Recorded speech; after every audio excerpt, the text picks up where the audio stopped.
Ovaj vikend u Novom Pazaru znakuje izviđačko-orijentacionog višeboja. Svečanost povodom početka ovog nesvakidašnjeg događaja jeste u toku. Sa izviđačima je naš Zoran Maksimović. Zorane, odakle su stigli izviđači u Novi Pazar? Nataša, preko 150 ljudi je stiglo u Novi Pazar iz različitih krajeva bivše Jugoslavije. Ovde su ljudi iz Bosne i Hercegovine, Makedonije, Crne Gore i naravno iz drugih gradova Srbije. Kažu, preko 3 decenije je prošlo od kako ovakav događaj nije organizovan u Novom Pazaru. Svečanost je upravo počela, veliki broj njih sada odlazi na rekreacioni centar gde je napravljen veliki pa mogu da kažem, kamp izviđača ovde u Novom Pazaru, a sve ih je upravo pozdravio gradonačelnik Nihat Biševac koji je pored mene i moram da vas pitam koliko je ovaj događaj važan za Novi Pazar?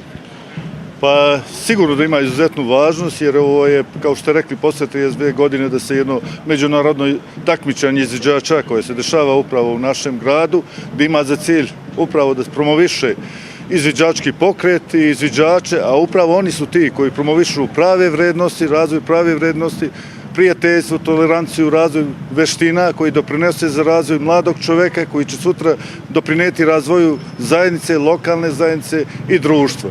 Tako da nam je drago i obaveza je naša upravo, ja kažem, da podržimo ovakve akcije koje imaju za promociju prave vrednosti. Dana takmičenja u Novom Pazaru, kakav ćete domaćin biti svim ovim ljudima koji su stigli ovde? Pa poznato je da je Novi Pazar tradicionalno dobar domaćin i siguran sam da ćemo biti dobri domaćini jer naš Novi Pazar je grad dobri domaćina, gostoljubivi ljudi, a siguran sam i drago nam je da će opet ovi ljudi doći u Novi Pazar jer uvek su dobrodošli u naš grad. Hvala puno što ste govorili za prvu. Ja ću reći da takmičenje počinje za nekih sat vremena. Mi ćemo naravno sa njima i ja ću sa nekom od ekipa izviđača, ali se neću takmičiti, već idem da pripremam priču za sutra i vidjet ćete kako izgleda ovo nesvakidašnje takmičenje u Novom Pazaru već sutra u jutarnjem programu. Nataša? Nadamo se da se nećeš izgubiti tamo negde u nekoj šumi. I ja se nadam. Molim te, nemoj. Treba ćeš nam. Hvala ti.